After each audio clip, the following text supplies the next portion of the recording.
Namanya Anwar, seorang pemuda sederhana yang sehari-hari bekerja di perusahaan besar milik seorang pengusaha kaya raya di kota itu. Usianya baru 26 tahun, tubuhnya kurus tapi berotot karena terbiasa bekerja keras. Dari kecil ia sudah terbiasa hidup sederhana di kampung, lalu merantau ke kota demi membantu keluarganya. Orang tuanya hanya petani biasa, penghasilan tidak seberapa, dan adik-adiknya masih butuh biaya sekolah. Itulah yang membuat Anwar memilih untuk bekerja apa saja, asalkan halal dan bisa membantu keluarganya. Di perusahaan tempatnya bekerja, Anwar hanyalah seorang staf biasa di bagian administrasi gudang. Tugasnya mencatat keluar masuk barang, memastikan stok sesuai, dan terkadang membantu mengangkat barang jika tenaga kuli tidak cukup. Baginya pekerjaan itu sudah lebih dari cukup. Ia tidak pernah bermimpi jadi orang besar, tidak juga berharap hidup bergelimang harta. Prinsip Anwar sederhana. Yang penting bisa makan, bisa bantu orang tua, dan tidak menyusahkan orang lain. Namun hidup kadang mempertemukan orang dengan kejadian yang tidak terduga. Dari sekian banyak karyawan, takdir mempertemukan Anwar dengan seseorang yang tidak pernah ia bayangkan sebelumnya. Perusahaan itu dimiliki oleh seorang pengusaha sukses bernama Pak Hendra, pria berusia 50-an yang dikenal tegas tapi juga sangat dermawan. Pak Hendra memiliki satu orang anak perempuan yang selalu menjadi buah bibir para karyawan. Namanya Nadia. Usianya 23 tahun, lulusan luar negeri, dan wajahnya cantik seperti artis. Rambut hitam panjang, kulit putih bersih, senyumnya manis, dan sikapnya anggun. Yang membuat banyak orang kagum. Meskipun Nadia anak bos yang kaya raya, dia sama sekali tidak sombong. Saat berkunjung ke perusahaan, ia ramah menyapa karyawan, bahkan tak segan turun ke gudang untuk sekadar melihat cara kerja para staf. Anwar sendiri beberapa kali pernah berpapasan dengan Nadia. Saat itu ia hanya bisa menunduk, merasa dirinya tidak pantas menatap langsung anak bos besar itu. Di mata Anwar, Nadia adalah dunia lain yang tidak akan pernah bisa ia jangkau. Seperti bintang di langit terlalu jauh untuk diraih. Baginya, cukup melihat Nadia tersenyum dari jauh saja sudah membuatnya senang. Ia tidak pernah punya niat lebih. Hari-hari berjalan biasa. Anwar datang pagi, bekerja dengan tekun, lalu pulang sore. Malam harinya ia sering mengirim uang ke kampung untuk membantu biaya sekolah adik-adiknya. Teman-temannya di gudang sering menggoda Anwar dengan berkata, "War, siapa tahu nasibmu berubah kalau dekat sama anak bos. Coba aja perhatiin, dia suka ramah tuh kalau sama kamu." Anwar hanya tersenyum mendengar itu. Ia tidak mau berandai-andai apalagi bermimpi terlalu tinggi. Namun memang ada sesuatu yang unik. Beberapa kali saat Nadia berkunjung ke gudang, pandangannya seperti berhenti sebentar pada Anwar. Entah sekadar kebetulan atau memang benar memperhatikan, tapi Anwar tidak mau memikirkannya. Baginya, itu hanya perasaan yang salah. Sampai suatu ketika, perusahaan mengadakan acara syukuran ulang tahun perusahaan. Semua karyawan diundang, termasuk bagian gudang. Malam itu suasana meriah, ada musik, makanan, dan pidato dari Pak Hendra. Setelah itu, giliran Nadia yang naik ke panggung memberikan sambutan.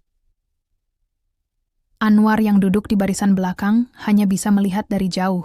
Tapi malam itu ia mendengar dengan jelas suara lembut Nadia saat berbicara tentang pentingnya rasa kebersamaan, kerja keras, dan saling menghargai.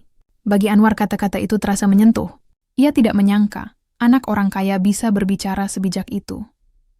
Seusai acara, Nadia turun dari panggung dan berjalan melewati barisan karyawan. Saat melewati Anwar, tanpa diduga ia tersenyum dan berkata pelan, "Terima kasih sudah bekerja keras." Anwar terkejut. Ia tidak tahu harus menjawab apa, hanya bisa menunduk malu. Sejak malam itu, diam-diam Anwar mulai sering memperhatikan Nadia. Bukan dalam arti berlebihan, tapi lebih kepada rasa kagum. Di dalam hati kecilnya, ada rasa hormat yang mendalam kepada gadis itu. Saat itu, Anwar belum tahu apa-apa. Hidupnya masih tenang, rutinitas berjalan biasa. Kejadian itu bermula pada suatu pagi yang cerah. Seperti biasa, Anwar sudah berada di gudang sejak pukul 8. Ia sedang memeriksa daftar barang ketika tiba-tiba suasana perusahaan berubah gaduh. Beberapa karyawan berlarian. Wajah mereka panik. Dan terdengar bisik-bisik yang membuat hati berdebar. "Anak bos pingsan. Cepat panggil ambulans." Begitu suara seseorang terdengar jelas, Anwar spontan berhenti menulis. Ia mencoba mencari tahu apa yang sebenarnya terjadi. Dari arah lobi, beberapa orang terlihat sibuk menggotong seorang perempuan muda. Dan benar saja, itu adalah Nadia. Wajahnya pucat pasi, matanya terpejam, Tubuhnya lunglai seolah tak punya tenaga sama sekali. Seluruh kantor gempar. Beberapa karyawan perempuan berteriak cemas. Sebagian lagi berlari keluar untuk memanggil bantuan. Pak Hendra tampak kalut, wajahnya pucat, keringat dingin mengalir di pelipis. Cepat, bawa dia ke rumah sakit. Jangan sampai terlambat. Suara Pak Hendra bergetar, jelas sekali ia diliputi ketakutan. Dalam hitungan menit, sebuah mobil mewah meluncur kencang meninggalkan halaman kantor, membawa Nadia ke rumah sakit. Anwar hanya bisa berdiri terpaku. Di dalam hatinya timbul rasa iba yang sangat kuat. Ia memang bukan siapa-siapa, tapi melihat sosok yang selama ini ia kagumi terbaring tak berdaya membuat dadanya sesak. Hari itu, pekerjaan di gudang pun terganggu. Semua orang sibuk membicarakan kejadian itu. Ada yang menduga Nadia hanya kelelahan, ada juga yang khawatir penyakit berat sedang mengintainya. Anwar memilih diam, tapi pikirannya tak berhenti memikirkan keadaan Nadia. Menjelang sore, kabar kurang baik datang. Seorang rekan kantor yang baru pulang dari rumah sakit bercerita dengan wajah cemas. Katanya kondisinya parah. Dokter masih berusaha keras, tapi belum tahu penyebab pastinya. Pak Hendra sampai nangis di depan ruang ICU. Mendengar itu, hati Anwar semakin tidak tenang. Ia tidak bisa berbuat apa-apa, hanya bisa mendoakan dari jauh. Hari berganti malam, lalu besoknya kabar makin membuat khawatir. Nadia dikabarkan kritis. Beberapa dokter ahli sudah didatangkan, namun belum ada tanda-tanda membaik. Bahkan ada yang berbisik. Dokter mulai angkat tangan. Mereka sendiri bingung bagaimana menolongnya. Kabar itu menyebar cepat di kalangan karyawan. Suasana perusahaan menjadi muram. Tidak ada yang berani bercanda. Semua bekerja dengan wajah serius. Tapi sebenarnya pikiran mereka penuh kecemasan. Di rumah sakit, keadaan semakin menegangkan. Mesin-mesin di ruang ICU bekerja tanpa henti, menampilkan grafik naik turun yang membuat siapapun yang melihat jadi was-was. Tubuh Nadia terbaring lemah dengan selang infus dan oksigen. Pak Hendra tidak pernah beranjak dari samping pintu ruang ICU. Matanya sembab karena kurang tidur dan terlalu banyak menangis. Pak, kita sudah berusaha maksimal.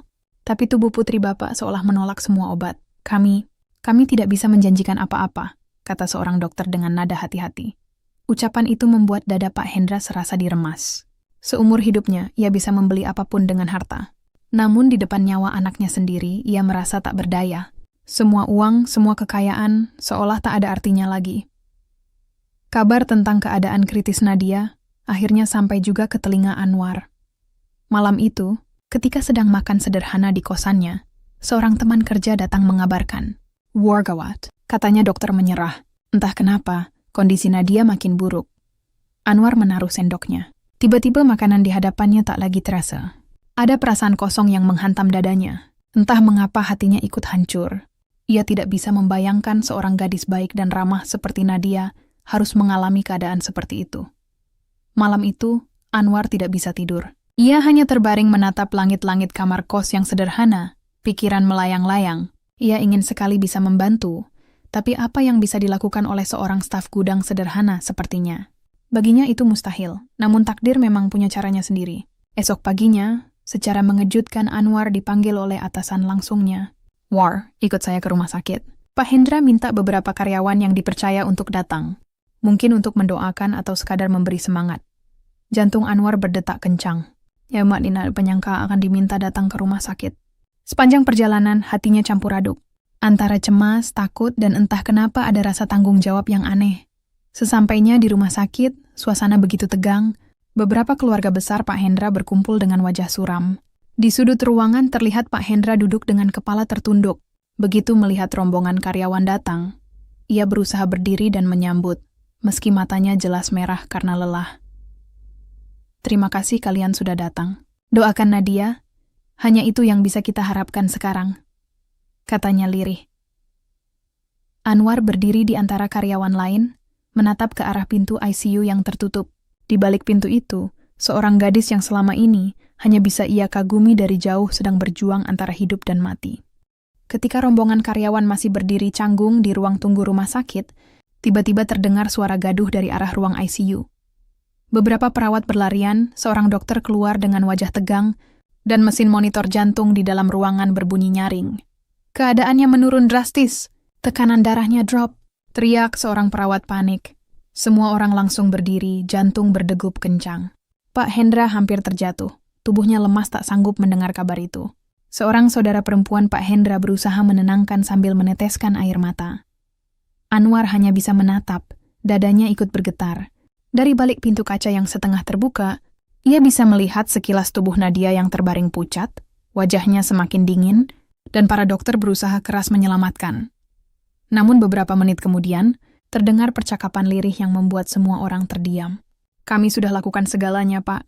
Jantungnya tidak merespons obat. Kami tidak tahu lagi harus bagaimana.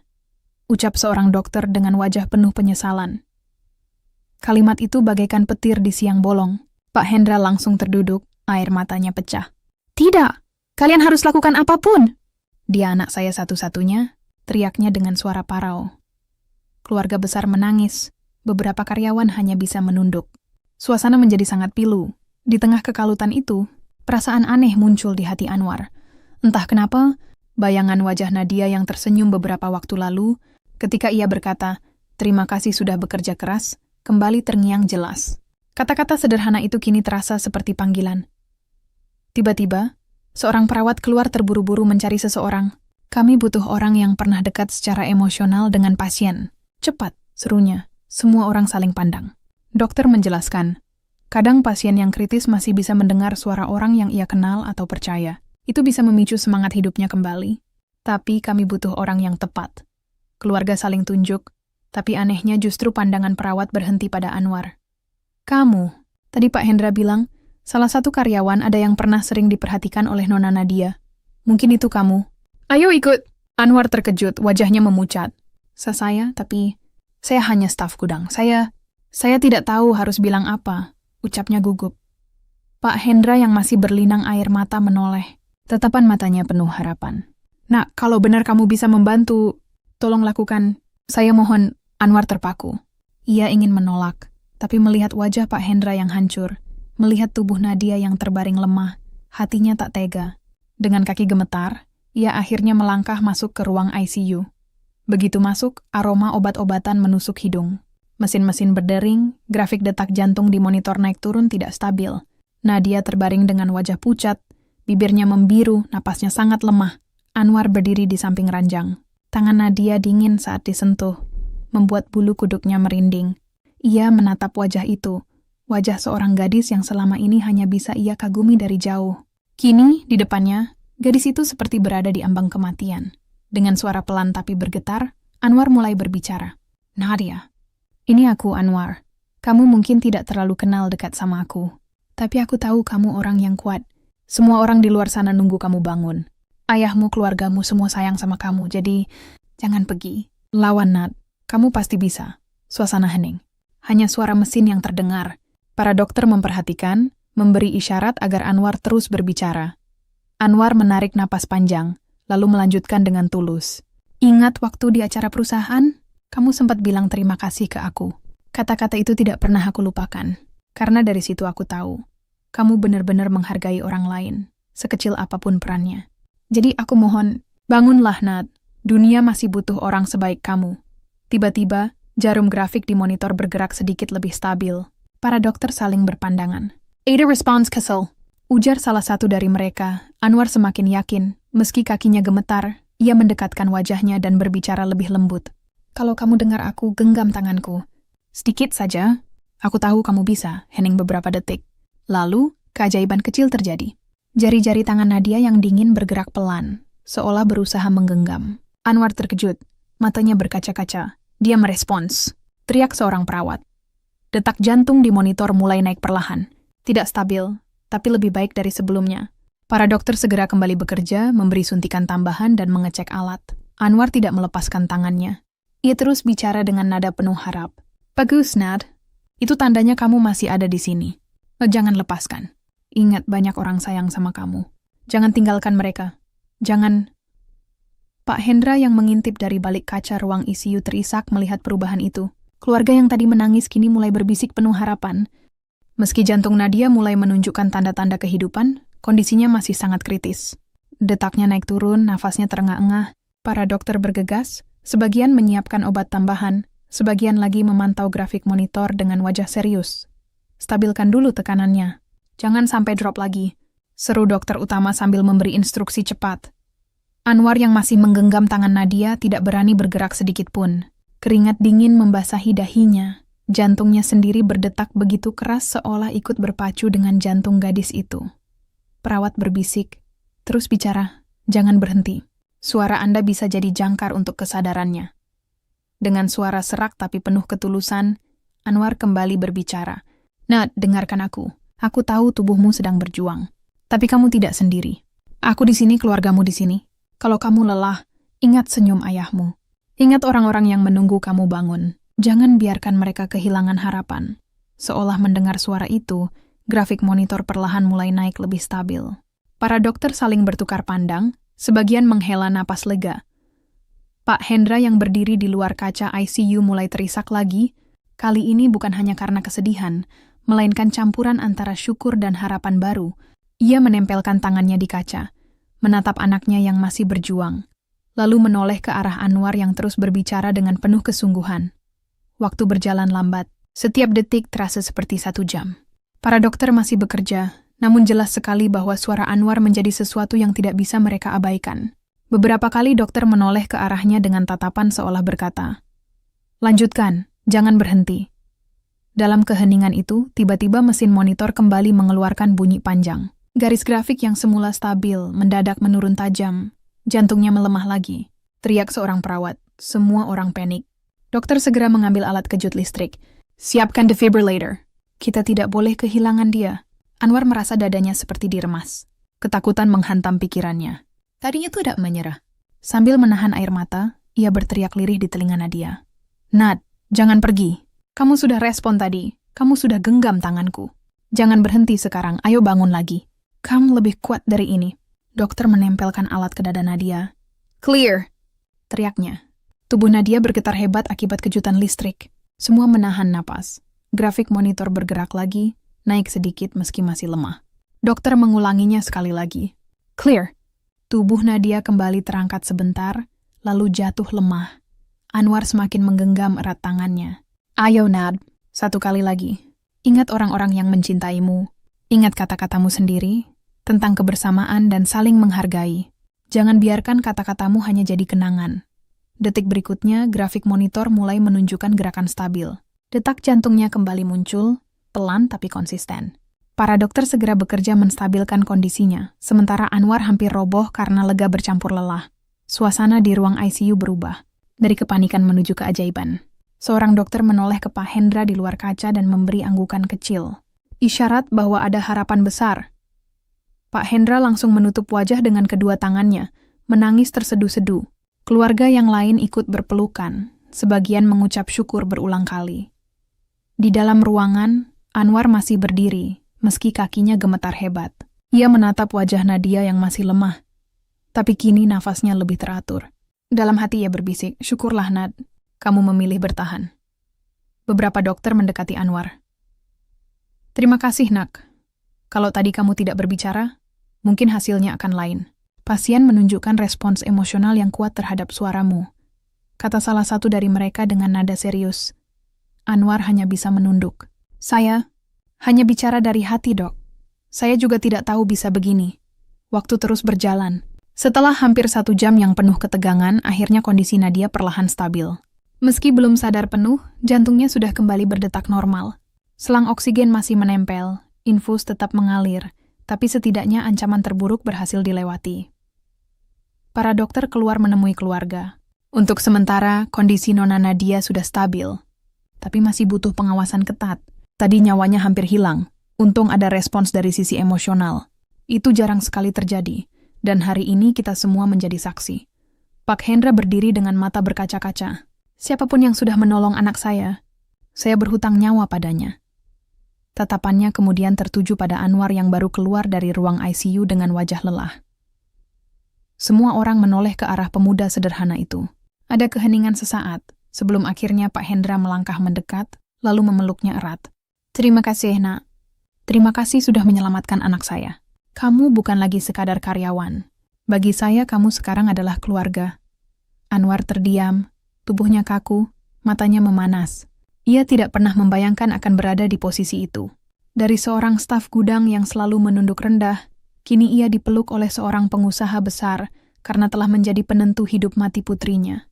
Setelah keadaan Nadia mulai stabil, suasana rumah sakit perlahan lebih tenang. Mesin-mesin di ruang ICU tidak lagi berbunyi nyaring menakutkan.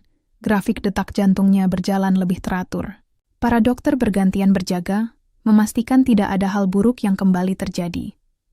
Di luar ruangan, keluarga besar Pak Hendra masih menunggu dengan wajah lega bercampur lelah. Pak Hendra sendiri tidak berhenti menatap Anwar, seolah tidak percaya bahwa pemuda sederhana itu mampu membawa harapan di tengah keputusasaan. Anwar, suara Pak Hendra parau, matanya masih sembab. Aku tidak tahu bagaimana harus berterima kasih. Ucapan terima kasih saja rasanya terlalu kecil dibandingkan apa yang sudah kamu lakukan. Anwar menunduk, tangannya saling meremas. Saya hanya bicara, Pak. Semua karena izin Tuhan. Kalau Nadia bisa bertahan, itu bukan karena saya. Tapi kalau bukan kamu yang bicara, siapa lagi? Dokter sudah menyerah, kami semua hampir kehilangan harapan. Tapi suaramu yang justru membuat dia kembali. Itu bukan hal kecil, Nak, ucap Pak Hendra sambil menepuk bahu Anwar. Karyawan lain yang ikut menyaksikan pun mengangguk setuju. Ada rasa kagum yang sulit disembunyikan. Selama ini Anwar hanyalah staf gudang yang jarang diperhatikan. Namun malam itu, semua mata melihatnya berbeda. Beberapa hari kemudian, kabar tentang kondisi Nadia yang membaik menyebar ke seluruh perusahaan. Dari ruang gudang hingga kantor pusat, semua orang membicarakan hal yang sama. Pemuda sederhana yang ikut menentukan hidup mati putri sang bos. Teman-teman Anwar di gudang sering menggoda, "War, sekarang kamu sudah jadi pahlawan perusahaan. Nanti jangan sombong ya." Anwar hanya bisa tersenyum canggung. Ia sama sekali tidak merasa jadi pahlawan. Bahkan masih bingung bagaimana kejadian itu bisa menempatkannya di posisi seperti sekarang. Di sisi lain, keluarga besar Pak Hendra semakin dekat dengannya. Hampir setiap hari ia diminta datang ke rumah sakit, sekadar menengok Nadia, atau duduk di ruang tunggu menemani keluarga. Awalnya Anwar merasa canggung, takut dianggap tidak pantas. Tapi justru keluarga menyambutnya hangat, bahkan ada yang berkata, "Kamu sekarang bagian dari kami, jangan merasa asing." Hari demi hari berlalu. Setelah hampir seminggu berjuang di ruang ICU, akhirnya Nadia dipindahkan ke ruang perawatan biasa. Tubuhnya masih lemah, tapi ia mulai bisa membuka mata meski belum banyak bicara. Momen pertama kali Nadia membuka mata menjadi peristiwa yang sangat emosional. Pak Hendra langsung menangis sambil memeluk putrinya, keluarga bertepuk tangan, perawat ikut tersenyum lega. Di sudut ruangan, Anwar berdiri kaku, tidak berani terlalu dekat. Namun sesuatu yang tak disangka terjadi. Saat pandangan Nadia masih kabur, matanya bergerak mencari. Dan ketika melihat sosok Anwar yang berdiri ragu di pojok ruangan, bibirnya bergerak pelan membentuk senyum tipis. "Anwar," suaranya lemah. Hampir tak terdengar, tapi cukup membuat semua orang menoleh. Anwar terperanjat. Ia tidak menyangka namanya disebut. Keluarga pun saling pandang, lalu menatap Anwar dengan penuh arti. "Nak, dia mencarimu." "Ayo, dekati dia," kata Pak Hendra sambil memberi isyarat. Dengan langkah gugup, Anwar mendekat ke sisi ranjang. Nadia menatapnya dengan mata yang masih sayu, lalu perlahan mengulurkan tangannya. Tanpa pikir panjang, Anwar menyambut tangan itu. Sentuhan itu terasa jauh berbeda dari sebelumnya. Kali ini bukan dingin dan lemah, melainkan hangat meski masih rapuh. "Terima kasih," bisik Nadia dengan senyum samar. Air mata Anwar hampir jatuh. Ia ingin menjawab, tapi lidahnya keluh. Hanya bisa menunduk, menahan haru yang membuncah. Sejak hari itu, hubungan antara Anwar dan keluarga bos semakin erat. Hampir setiap kali Nadia menjalani perawatan, Anwar selalu hadir. Kadang ia hanya duduk diam di kursi, kadang membaca buku doa, kadang juga berbincang singkat dengan Nadia untuk memberi semangat. Dan setiap kali Anwar datang, wajah Nadia selalu terlihat lebih cerah. Para dokter pun mulai memperhatikan hal itu. Pasien menunjukkan perkembangan signifikan saat Anwar berada di dekatnya, kata salah seorang dokter kepada keluarga. Dukungan emosional darinya sangat besar pengaruhnya. Pak Hendra mendengar itu dengan mata berkaca-kaca. Ia menoleh ke arah Anwar. "Nak, aku benar-benar tidak tahu harus berkata apa lagi. Mungkin Tuhan memang mengirimmu untuk jadi penolong anakku." Anwar hanya bisa menggeleng pelan. "Jangan bilang begitu, Pak. Saya hanya kebetulan ada di sana. Kalau bukan saya, mungkin orang lain juga bisa." Namun dalam hati kecilnya, ia mulai menyadari bahwa ada ikatan yang terbentuk. Ikatan yang tidak pernah ia bayangkan sebelumnya. Antara dirinya, seorang staf gudang, dengan Nadia, anak bos kaya yang selama ini bagai bintang di langit. Hari berganti hari, kondisi Nadia semakin membaik. Ia mulai bisa duduk, bisa bercakap-cakap meski masih pelan. Senyumnya kembali merekah, membuat semua orang lega. Dan yang paling sering ia tanyakan adalah, Anwar mana? Dia sudah datang belum? Pertanyaan itu membuat banyak orang semakin kagum sekaligus heran. Dari sekian banyak keluarga, sahabat, bahkan dokter, justru nama Anwar yang selalu disebut Nadia. Bagi Anwar sendiri, semua itu terasa seperti mimpi. Hidupnya dulu hanya berkutat dengan catatan gudang, kertas stok barang, dan uang kiriman untuk keluarga di kampung. Kini, ia menjadi bagian penting dari kisah hidup seorang gadis kaya yang pernah nyaris kehilangan nyawa. Hari-hari setelah Nadia pulih menjadi masa yang penuh kehangatan sekaligus kebingungan bagi Anwar. Ia sendiri tidak pernah membayangkan bisa sedekat ini dengan sosok yang dulu hanya ia lihat dari jauh. Setiap kali Anwar datang menjenguk, Nadia selalu tampak lebih bersemangat. Senyum yang dulu hanya ia kagumi dalam diam, kini kerap ditujukan langsung kepadanya. Suatu sore, ketika suasana rumah sakit lebih tenang, hanya ada Anwar dan Nadia di ruang perawatan. Angin dari jendela masuk perlahan, membawa aroma bunga yang ditaruh keluarga di atas meja. War, suara Nadia pelan. Namun kali ini lebih jelas dibanding sebelumnya. Kenapa waktu itu kamu mau datang ke ruang ICU? Padahal pasti menakutkan. Anwar terdiam sejenak. Ia menunduk, mencari kata. Saya tidak tahu. Rasanya seperti ada yang memanggil. Saya cuma bicara apa adanya. Jujur, saya sendiri tidak yakin apa yang saya katakan bisa membuat kamu bertahan. Nadia menatapnya lama. Tapi nyatanya suaramu yang aku dengar. Waktu itu, di tengah gelap dan dingin, ada suara yang terasa hangat. Itu membuat aku ingin kembali. Anwar tercekat. Ia tidak tahu harus menjawab apa. Jantungnya berdetak cepat, bukan karena takut seperti dulu, tapi karena perasaan yang tidak bisa ia namakan. Hari demi hari, kondisi Nadia semakin membaik hingga akhirnya diizinkan pulang. Rumah besar keluarga Pak Hendra yang biasanya megah dan sepi, kini terasa lebih hidup karena kehadiran orang-orang yang terus mendampingi Nadia, termasuk Anwar. Meski awalnya ia merasa tidak pantas berada di lingkungan itu, keluarga Pak Hendra selalu meyakinkannya bahwa ia bagian dari mereka. Pak Hendra sendiri sering duduk berbincang dengan Anwar. Nak, kamu tahu, dulu aku kira dunia hanya bisa dibeli dengan uang. Tapi saat nyawa anakku hampir hilang, uang tidak ada artinya. Justru ketulusanmu yang menjadi penolong. Itu pelajaran besar buatku. Anwar mendengarkan dengan penuh hormat. Pak, saya tidak ingin dianggap pahlawan. Saya hanya ingin Nadia sehat. Itu saja sudah cukup. Dan itu justru membuatmu semakin berarti. Balas Pak Hendra sambil tersenyum. Lama-kelamaan, hubungan Anwar dan Nadia semakin akrab. Mereka sering berbicara tentang hal-hal sederhana. Dari makanan kesukaan, masa kecil, hingga impian masing-masing. Anwar bercerita tentang kampung halamannya, sawah yang luas, suara jangkrik malam hari, dan betapa ia rindu pulang membawa kabar baik untuk orang tuanya. Nadia mendengarkan dengan antusias. Aku ingin suatu hari melihat kampungmu. Sepertinya indah sekali, ucapnya dengan mata berbinar. Anwar hanya tersenyum. Dalam hatinya ia tahu jurang antara mereka masih besar. Nadia anak orang kaya, lulusan luar negeri, pewaris perusahaan, sedangkan dirinya hanyalah pemuda kampung yang bekerja di gudang. Tapi entah mengapa, semakin lama ia merasa jurang itu tidak lagi sejauh dulu. Perusahaan pun berubah suasananya. Semua karyawan kini menaruh hormat kepada Anwar. Ia bukan lagi hanya staf gudang biasa, melainkan seseorang yang dianggap memiliki jasa besar. Namun Anwar tetap rendah hati, tetap bekerja seperti biasa, tetap menunduk hormat ketika berpapasan dengan siapapun. Suatu malam, setelah acara syukuran kecil untuk merayakan kesembuhan Nadia, Pak Hendra menghampiri Anwar. Nak, aku tahu kamu orang baik. Aku juga tahu anakku memandangmu dengan cara yang berbeda. Aku tidak akan memaksa apapun, tapi ingatlah, kadang takdir tidak peduli dengan status. Takdir hanya memilih orang yang tulus. Kata-kata itu menancap dalam di hati Anwar. Ia pulang malam itu dengan langkah berat, pikirannya penuh tanda tanya. Beberapa minggu kemudian, ketika Nadia sudah benar-benar pulih, ia mengajak Anwar berjalan di taman rumah. Langit sore berwarna jingga. Daun-daun berguguran tertiup angin. Suasana tenang, hanya ada mereka berdua. War, Nadia memulai. Aku ingin jujur. Saat di rumah sakit, aku merasa antara hidup dan mati. Yang membuatku ingin bertahan adalah kamu. Aku tidak tahu kenapa, tapi aku merasa ada sesuatu di antara kita. Anwar menelan ludah, wajahnya memerah. Nad, aku ini siapa? Hanya orang biasa. Aku tidak pantas berdampingan denganmu. Nadia menggeleng lembut. Bukan soal pantas atau tidak. Hidup ini bukan tentang harta atau jabatan. Hidup ini tentang siapa yang benar-benar ada di saat kita terjatuh.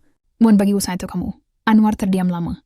Hatinya bergejolak, antara percaya dan tidak percaya dengan apa yang ia dengar. Tapi tatapan mata Nadia begitu tulus, seolah menyingkirkan semua keraguan. Sejak hari itu, hubungan mereka tidak lagi sekadar kagum dan terima kasih. Ada rasa saling menghargai yang lebih dalam. Rasa yang tumbuh tanpa dipaksa. Anwar tetap menjadi dirinya yang sederhana, dan Nadia tetap menjadi dirinya yang anggun. Tapi mereka sama-sama tahu, ada ikatan yang tidak bisa dijelaskan dengan kata-kata. Kisah ini akhirnya menjadi buah bibir di perusahaan, bahkan di kalangan keluarga besar. Semua orang kagum, bukan hanya pada keberanian Anwar saat menyelamatkan Nadia, tapi juga pada ketulusan yang akhirnya menyatukan dua dunia yang berbeda. Anwar sendiri belajar satu hal penting, bahwa keberanian bukan hanya soal kekuatan, tapi soal hati yang tulus. Sementara Nadia belajar bahwa di balik kesederhanaan ada ketulusan yang lebih berharga daripada semua harta. Dan bagi Pak Hendra, malam ketika anaknya hampir pergi tapi diselamatkan oleh seorang karyawan biasa, menjadi pengingat seumur hidup bahwa kasih sayang dan keikhlasan jauh lebih kuat daripada segalanya. Begitulah akhirnya, sebuah kisah nyata yang mengajarkan bahwa siapapun bisa menjadi penentu hidup mati, bukan karena gelar atau harta, melainkan karena hati yang penuh ketulusan. Semoga cerita ini bisa memberi inspirasi dan motivasi untuk kita semua. Jangan lupa like, share, dan subscribe agar tidak ketinggalan kisah inspiratif lainnya. Sampai jumpa di cerita berikutnya.